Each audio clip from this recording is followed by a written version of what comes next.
À Douekpé, dans la sous-préfecture de Dieouzon, les élèves du groupe scolaire disposent désormais d'un espace moderne qui allie apprentissage et restauration. Un bâtiment flambant neuf comprenant une cantine et une bibliothèque a été offert par un fils du village, Kouougui Roger, cadre résident aux États-Unis. La remise officielle de ce don a rassemblé plusieurs autorités administratives, enseignants, chefs traditionnels et parents d'élèves.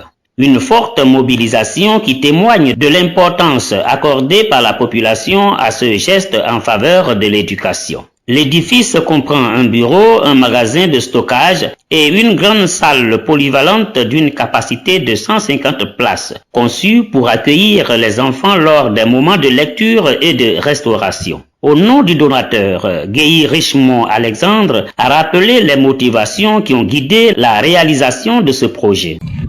L'histoire retiendra que c'est uniquement à l'école primaire publique de Douekpé qu'il y a une bibliothèque. C'est une grande première dans nos établissements primaires.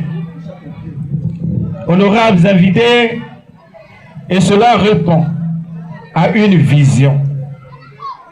La vision du donateur, c'est d'aider ses enfants, c'est d'aider ses petits-enfants à aimer l'école, à aimer l'étude dans des conditions meilleures afin de devenir les cadres de Douekpé et pourquoi pas du Guémon.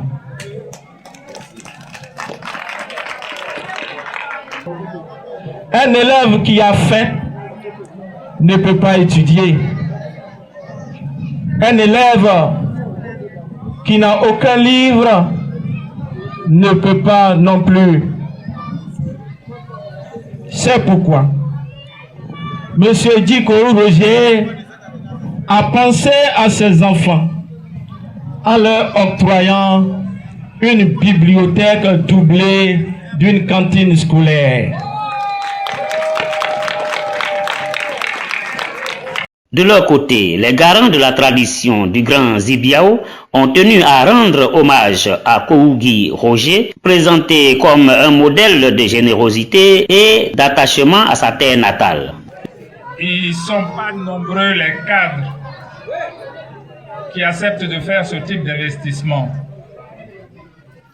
La preuve que c'est un investissement désintéressé. Au moment où nous allons procéder à la remise des clés, le donateur n'est pas là. Il est à son poste aux États-Unis et vous avez bien voulu le représenter. S'il souhaitait tirer une certaine gloire de l'investissement qu'il a réalisé, il aurait tout mis en œuvre pour être présent parmi nous. Je voulais le saluer pour ce qu'il vient de réaliser dans notre village. Oui, cette mère donatrice est un fils du terroir. Notre fils, fonctionnaire international, major des hôpitaux, qui a exercé au CHR de Port-Boué à Abidjan, avant de s'envoler pour Dallas, aux États-Unis d'Amérique, où, depuis lors, il s'est établi avec sa petite famille il y a bientôt 18 ans.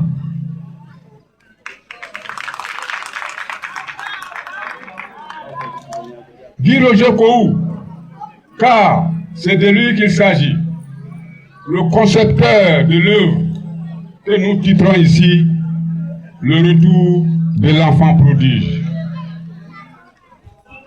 Il y a un adage qui dit: derrière un grand homme se dresse une femme de fer, une grande dame sans laquelle rien n'est possible.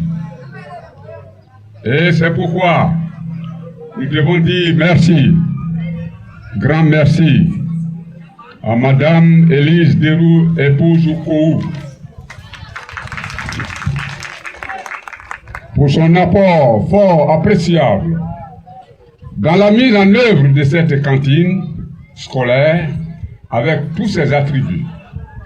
L'inspection de l'enseignement préscolaire et primaire de Dieouzon, représentée à la cérémonie par la conseillère Bayi Né Akua Robertine-Hui, a souligné que des démarches administratives sont en cours pour doter officiellement la cantine en vivres. Avant l'aboutissement de ces procédures, le parrain de la cérémonie, le chef du village de Gloplou, Tra Seoulou Laurent, a invité les populations de Douekpé à tout mettre en œuvre pour que les enfants puissent rapidement bénéficier de ce nouvel espace. Nous sommes en zone rurale. Quand les enfants vont à l'école, les parents sont au champ. Généralement, il n'y a personne pour s'occuper de leurs questions de nourriture. Et donc, la cantine scolaire supplée en quelque sorte les parents qui sont occupés ailleurs. Mais comme madame la représentante de l'inspecteur l'a dit tout à l'heure, le bâtiment existe, il va bénéficier d'équipements, mais il n'est pas encore fonctionnel. Ce sur quoi je voudrais insister, c'est qu'il faut que la population comprenne qu'elle doit contribuer au fonctionnement de la cantine. L'État sera un appoint, mais c'est les populations d'ici majoritairement qui doivent se mobiliser pour trouver les vivres pour les enfants. Et ça, nous sommes capables de le faire. Il faut que nous comprenions que c'est à nous de prendre nos enfants en charge. Et donc, je lance un appel au chef du village. Dès après cette cérémonie, il faut mettre en place un comité pour voir comment nous mettons sur place une sorte de banque de vivres pour faire fonctionner la cantine. Le bâtiment seul, c'est pas suffisant. L'initiative a été unanimement saluée par tous les parents d'élèves. Elle illustre le rôle essentiel de la solidarité villageoise et de la diaspora dans la construction d'une école ivoirienne plus forte.